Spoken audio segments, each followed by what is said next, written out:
If you search best place in Spain to see Roman ruins, the answer is Merida. That's a city I had never heard of. In fact, I found it hard to find like tourist information from other people that had been here, but I think that's all about to change. Welcome to Merida, Spain.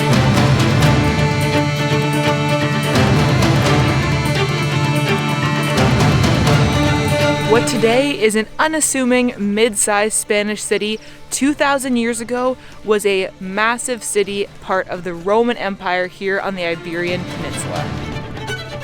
If you've watched our channel before, then you know that we absolutely love history, especially Roman history. And in this video, we're super excited to show you all of the Roman sites that you can see here in Merida. Obviously, the Roman Empire was spread far and wide, but across their various colonies in each of the cities, you can pretty much expect to see the same sites. Every good Roman city is going to have a forum, or basically city center, a theater, an amphitheater, which is kind of like the Colosseum. Theaters are for the arts, amphitheaters are for sports. They're gonna have public baths, probably some temples to either gods or emperors, and of course a circus for horse and chariot races. Other common features include their roads and aqueducts, which are very impressive. So come along as we take you to these incredibly well-preserved sites here in Merida today.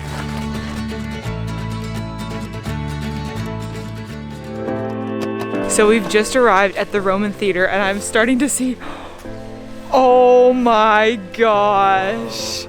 I could see the ruins peeking through the trees. That's and now crazy. It's like... Do you see the size of it? That is unreal. It is massive.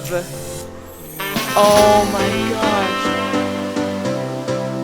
gosh. And like, literally it is so empty here. Like I honestly feel like this is like for us, if we would like walk into Canada's Wonderland and the whole place is Disney empty. World for the non-Canadians. Yeah, like literally, I'm like, oh my gosh. Like this is so This is literally cool. Our version of Disney World.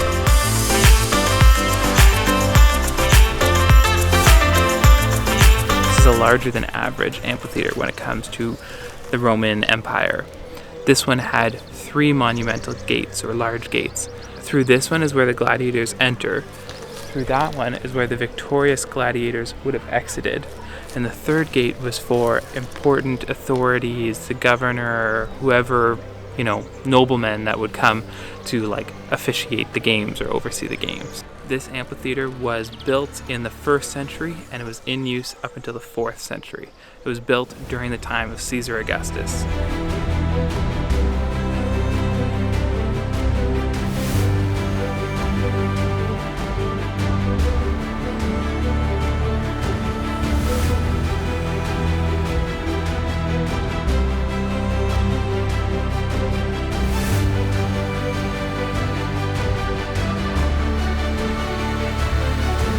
You were just saying how this is like Hunger Games. The more I learn about sort of ancient Rome and like the gladiator games, it makes me realize how much the Hunger Games must have been inspired by that, because it's very, very similar. So if you're a Hunger Games fan, a lot of the gladiator stuff will feel weirdly familiar to you, I think. That's because there were like different specific outfits and specific types of gladiators.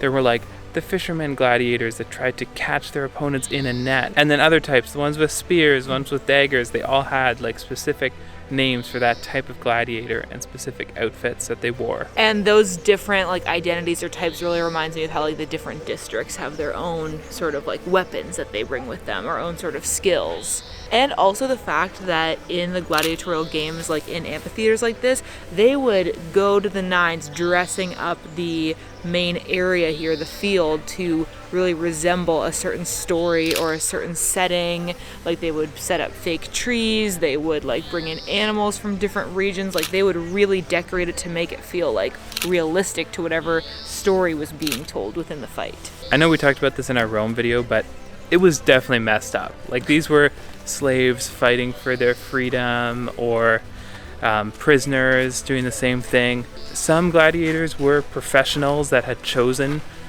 this career for the glory, but it was Not all of them. gruesome. Regardless of who was in here, very gruesome. One fact, if it helps you sleep better, is that Caesar Augustus banned gladiator fights to the death, which had been the norm up until that time. It was still quite violent, and the gladiators emerged injured, maimed, like seriously wounded. And some of the emperors after Augustus lifted the ban, and the fights to the death were back on.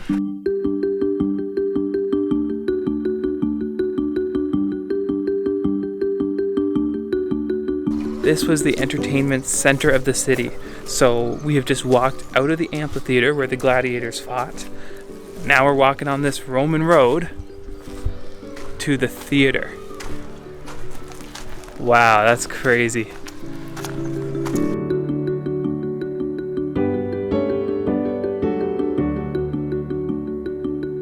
Oh my gosh, this is unreal. It's so well preserved. It's incredibly well preserved. We've done quite a bit of traveling around the Mediterranean at this point, seen a lot of different Roman colony cities, but this is by far the most impressive Roman ruins that outside of Rome that we've ever seen. So welcome to the Roman Theater here in Merida. This is where people would come to see plays, musical performances, and something that I've learned recently about Roman theaters is that it was actually a really great tool for propaganda, and part of how they kind of got the citizens of the Roman colonies behind the whole vibe of Rome is by sharing performances here that kind of showed the power and influence of the Roman Empire.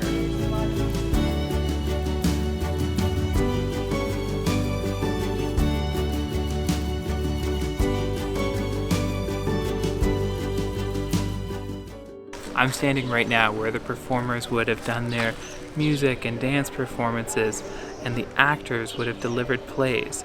Plays were the most common form of entertainment. During the time of Caesar Augustus, the plays were typically in Greek. However, the most popular plays that were performed in the theater were mime or pantomime performances. I only know Shakespeare. You don't know any Shakespeare. To be or not to be? Whatever. That is the question.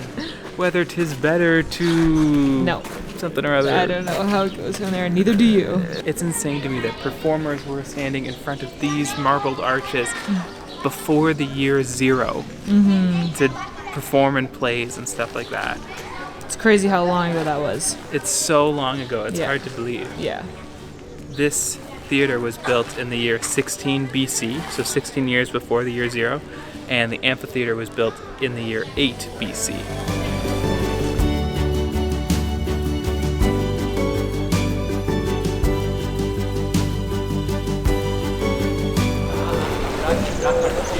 Check out that mosaic.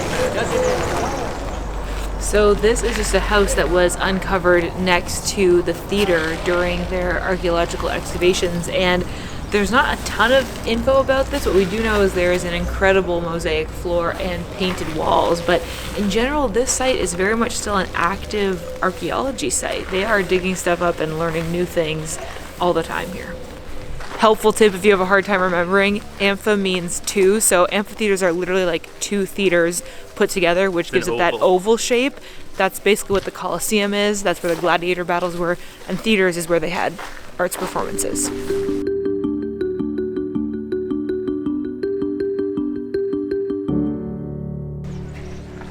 And guys, we are just getting started exploring the city of Merida. For 16 euros, you can get a combined ticket to all of the major Roman attractions. However, there are tons of free attractions in the city as well that you don't need to pay tickets for. It's literally just open to the public. We're going to check out those as well.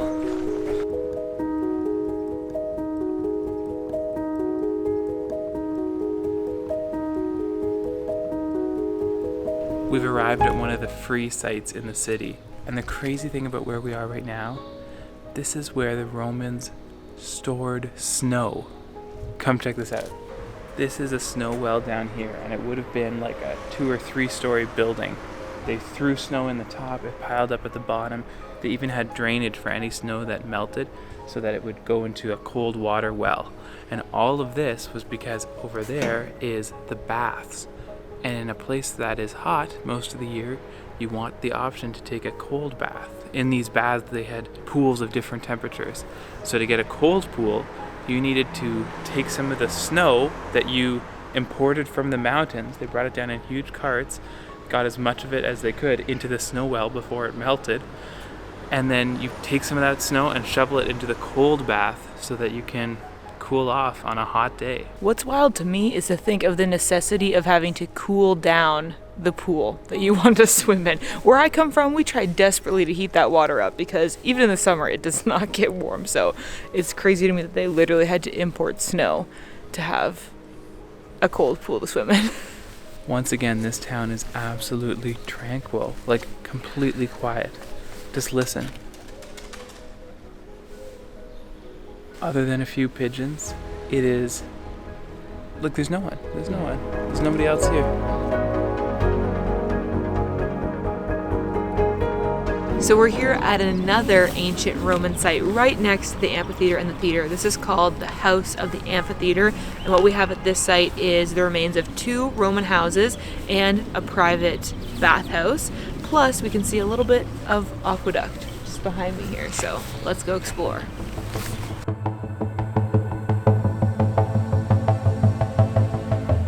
I'm always amazed by the Roman water management system. That block thing behind me, that's a sediment tower. Basically, a tower filled with sand that the water would run through to help filter it. That ran into this aqueduct behind me that carried it through the suburbs, because we're just outside the city walls now. So it carried it through the Roman suburbs to the houses that had running water. This bath right here is this. You can still see the steps going down into it. So there would have been hot water here generated by the fires that would have been underneath where those arches That would have are. been covered. There would be a floor over top of that. And the arches were built to support the floor so that there could be an empty space underneath. They would light a fire in this section and the hot air would go up underneath that floor, which would create like a steam room, essentially a hot room. And I guess also heat the water that would go into this bath. Exactly. That water flowed out from over there through this circular dish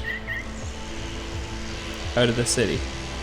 This is pretty well preserved, and the panels with information really give you a good sense of what this area was. Now we're heading into the highlight of this site, which is the Amphitheater house, which is like the nickname for this massive house next to the amphitheater, and they've built a ceiling over top to like preserve it. So we're gonna go inside.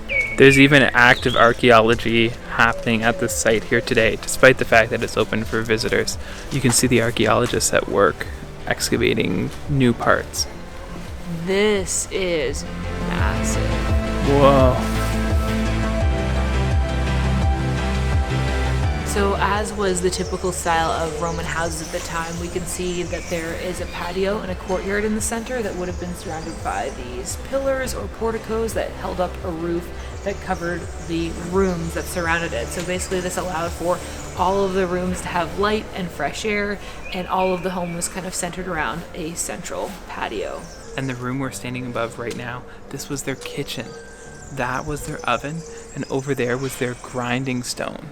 Oh, cool. Isn't that crazy? I mean, just look at the mosaics. It's incredible. You can easily imagine just how ornate and beautiful this house would have been.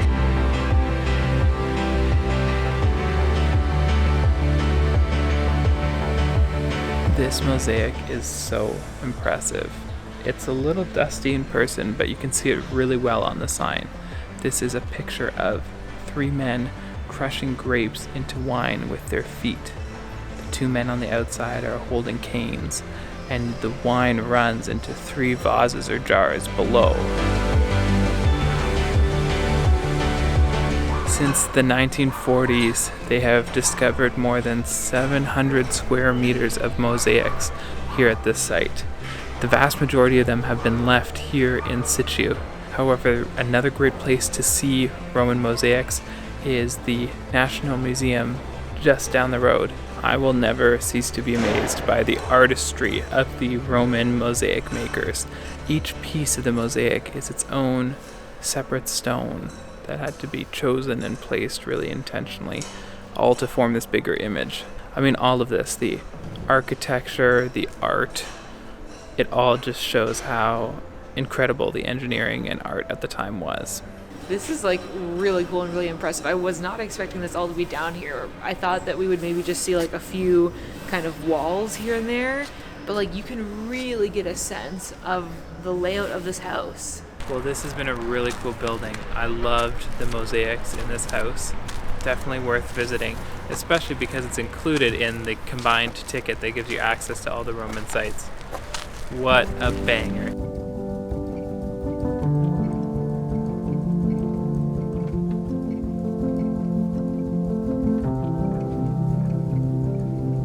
Good morning, it is day 2 of exploring the Roman ruins here in Merida, and we are taking the very short walk from our Airbnb over to our first stop of the day, which is the Roman Circus. It's actually incredible like how close we are staying to this place. You can see it through the window of our kitchen, like it's literally in our backyard. And in the amount of time I've been talking, we've completed our walk to the entrance Here we are. of the circus. So let's go check it out. Ah, this is a really big place.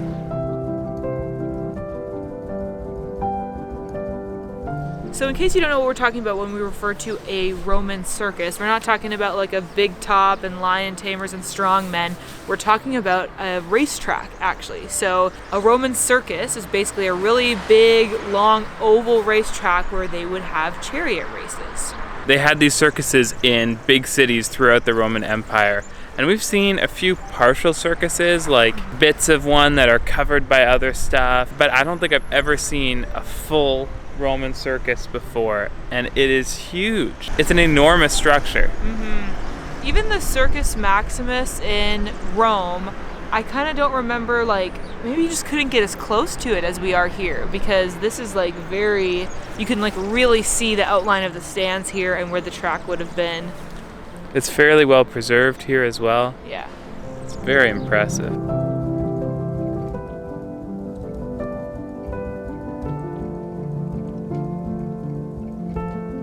I'll try and explain the races as best as I understand. There would have been 12 charioteers, 12 chariots back there behind me, one for each month of the year. And they would have been from 4 different teams. Teams were like by color, like the green team, the red team, and there would have been 4 teams, one for each season of the year. In a given year, they had 24 races. That's one for each hour of the day.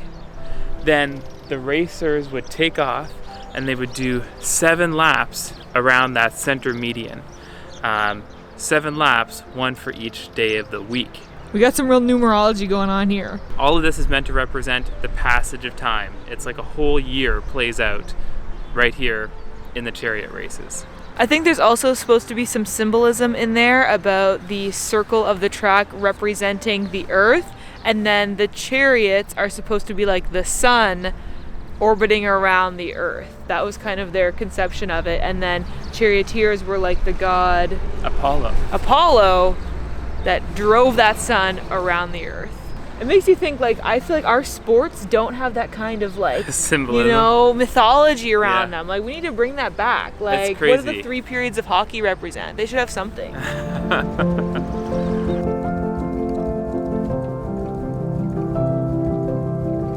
We're here at the starting gates. Just like horse races today, they kept each charioteer and their horses in like a starting block, a little gated cell before the race started. One little charming addition to the Roman circus is that there's a pair of storks that lives nearby. We'll show you the aqueduct later, but there is an old aqueduct just like within sight of the circus, and there's a massive stork nest there. So right now one of them's up in the nest and one of them is wandering around in the stands. I think that's so cool. I've never seen storks in person before. This circus was originally built in the 1st century, but it was in use up until the 4th century. And they made renovations in the 4th century, you know, shortly before the collapse of the Roman Empire here in the Iberian Peninsula. And you can actually see the difference in architecture between what was original and what was a later renovation.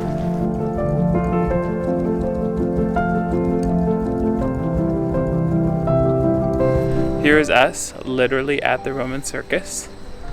And there's our kitchen window. Just over there. prime location. It's honestly a very nice Airbnb. Once again, it is so quiet here. This is a huge place, like just a massive footprint. We're the only ones here, like literally the only ones that have paid admission to come inside. There's traffic on the street, but we're the only tourists at the circus right now.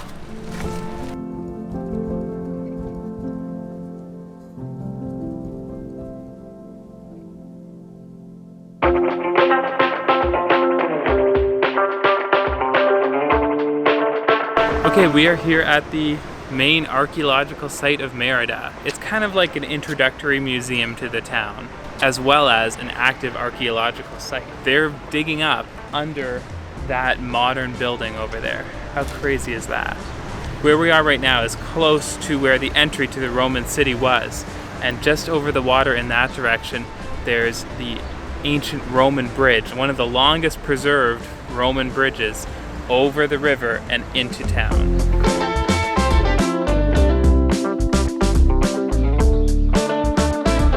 Whoa, that is cool. That's crazy. That's really extensive. At first I was kind of disappointed. Oh, they built this modern building on top of these archaeological ruins. But I'm seeing that this big building acts like a roof and actually preserves what's underneath it. In the spot where there isn't a roof, the ruins have decayed even more, and there's moss and all kind of foliage growing. So maybe it's just a practical way. You need a space for an office building and you need a roof over your archaeological site. Maybe their solution makes sense. So we're standing on what was a Roman road, and inside the city there would have been pedestrian walkways on either side of the road with columns or porticos holding up a roof to provide shade to people walking on the side of the street. And I feel like here really demonstrates like what an archaeological site is kind of dealing with. Like these are Roman pillars that are just built up like next to it, like medieval foundation of like old Visigothic buildings, and then on top of that, you know, moss and dirt, and you can kind of see how all of this ends up being underneath us. Like that's what always surprises me about these places, is how deep into the ground stuff that used to be surface level is now. And I feel like this kind of shows you the process of that happening. Like things just keep being built on top of each other, and eventually it's underground. Behind me is essentially a Roman roundabout. This is an intersection where two streets cross, and they had a big stone in the middle to prevent people from just speeding straight through. It's crazy. And once again, we have this incredible historical site almost entirely to ourselves. There's like one other couple also wandering around. It's crazy how just like tranquil this whole experience has been, and like how incredible the history is. Feels like there should be more people here. We have arrived at the Roman Bridge. This is one of the longest preserved Roman bridges in the Iberian Peninsula. It's more than 700 meters long. It's very impressive.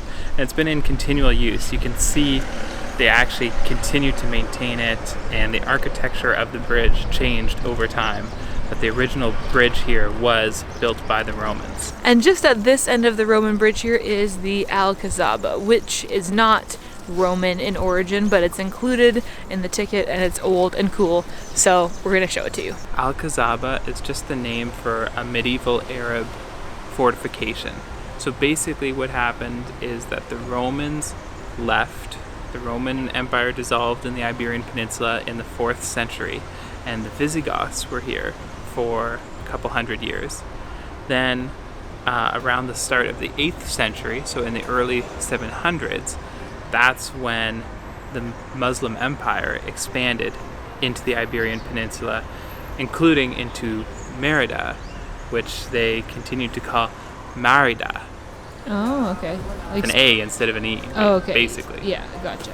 They continued to use the Roman bridge, and they expanded the fortification to have a gate right where the Roman bridge lets into the city.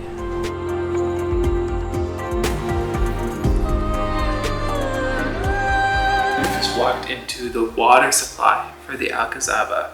They had this steep sloping hallway down to this cistern, which actually is just filtering the water from outside from the river and bringing it up into the Alcazaba. From here, they would load the water into jugs and then carry it using donkeys back up the slope into the Alcazaba. Tell like the gravel and sediment that filters the water coming into here, it's obviously still working because it's incredibly clear and blue compared to the kind of churning brown water in the river. So the Alcazaba was primarily a military barrack and a defensive fort. So that, which is now just the water supply, would have been a 3-story defensive tower, and they used it for communication as well. Then over on the other side, that's where all the military barracks were, where the soldiers slept and trained and all of that. Oh, also the governor of the area lived here for his own security.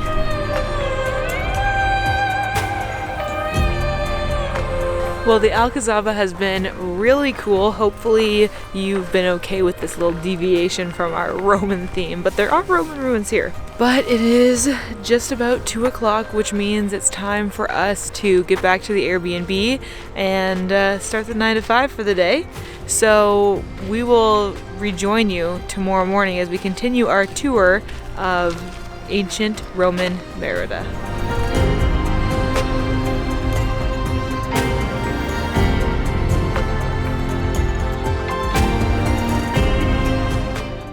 Another day, another Roman adventure. Our whole time here we've been saying how quiet this city is, but at the start I said, I think there's gonna be a boom.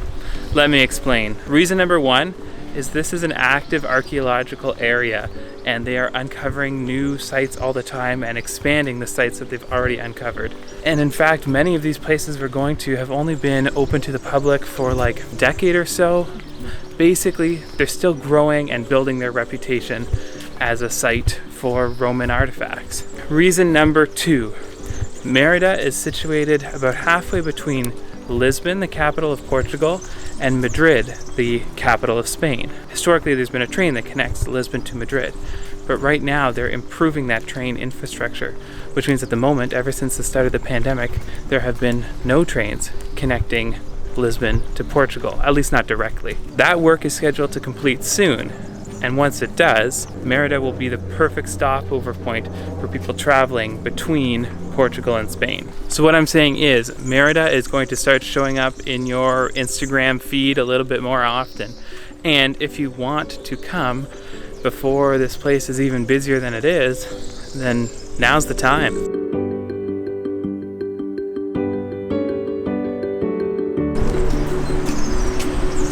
Hola. Hola. Gracias.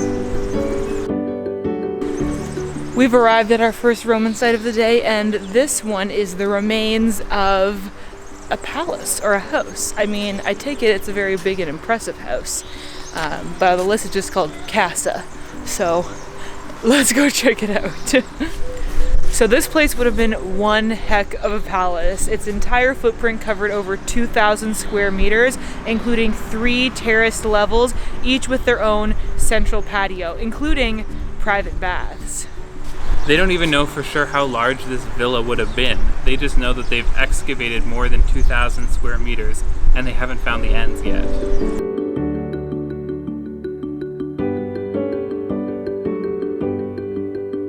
So in conjunction with the palace site here, there's also some funerary buildings. So what I've learned in the past few days is that the ancient Romans didn't have cemeteries the way that we do now, but instead they would have funerary buildings, or kind of like mausoleums, that were organized like by family. So people would have them kind of like nearby where they lived. And so yeah, we're pretty much walking through an ancient Roman graveyard right now. Like, that is crazy.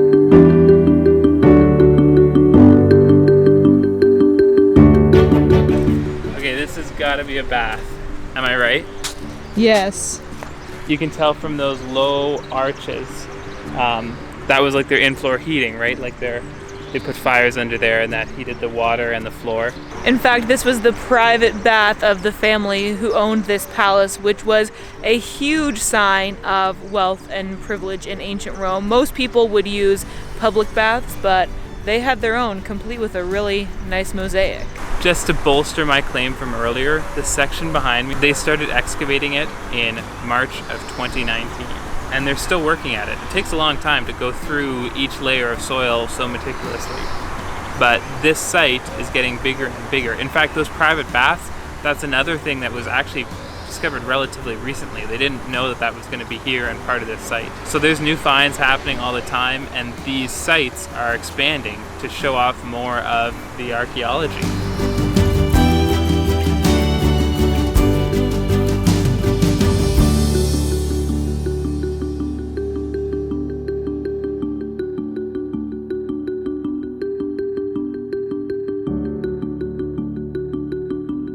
Oh wow, I'm starting to see it. Holy cow. That is so cool.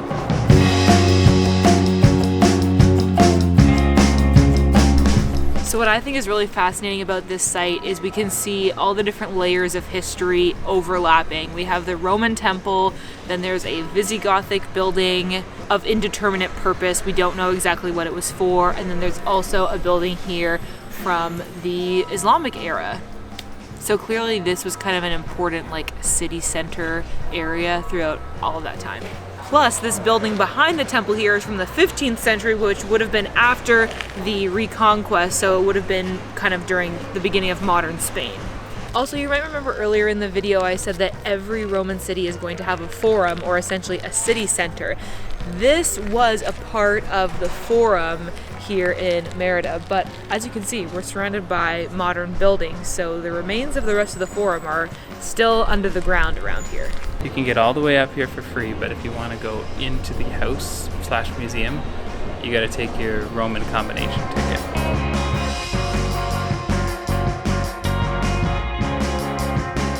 Imagine being the guy who's like, yeah, where should I put my house? I know, I'll build it in the Roman temple. Yeah, and that was literally the Corbos in the 15th century. Like, I was just reading, they were just really interested in like ancient Rome. So they're like, oh. Hey, I can't judge that. Yeah. That's us. It's a pretty cool museum. They actually had a kind of cool video and some interesting artifacts too. Well, we came, we saw, and we conquered the Temple of Diana. So let's keep going.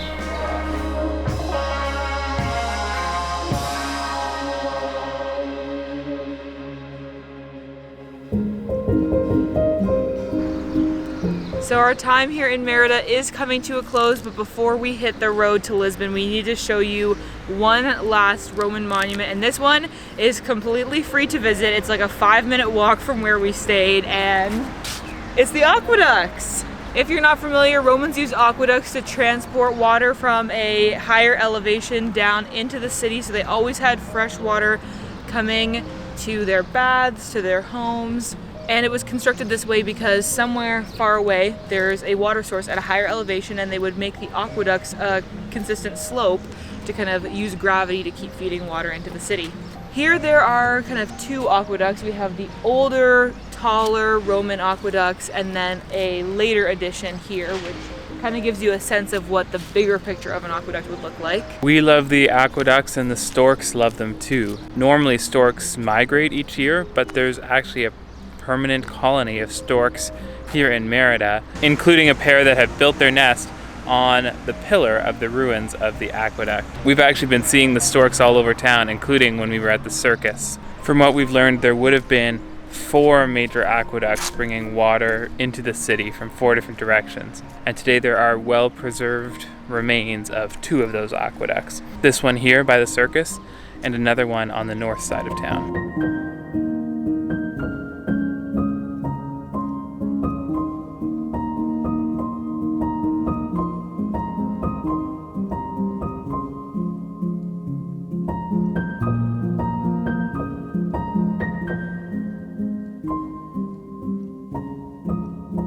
Well, we have seriously enjoyed Merida, and I would recommend it to anybody who's interested in Roman stuff. Come for like 2-3 days if you want to see everything there is. And seriously, it is such a good deal. We paid 16 euros each for the all-inclusive pass to all of the sites that we saw this week. I mean, there were some free ones, but the paid ones, it was literally 16 euros per person to see all of them. And that'll keep you busy for like 3-4 days. Thank you so much for coming along on our ancient Roman adventure. Like we mentioned, we are headed to Lisbon next. So if you want to follow us through our road trip through Portugal, then make sure you're subscribed. Make sure you have the notifications turned on. And as always, we miss you all back home. We love you, and we'll see you in the next video.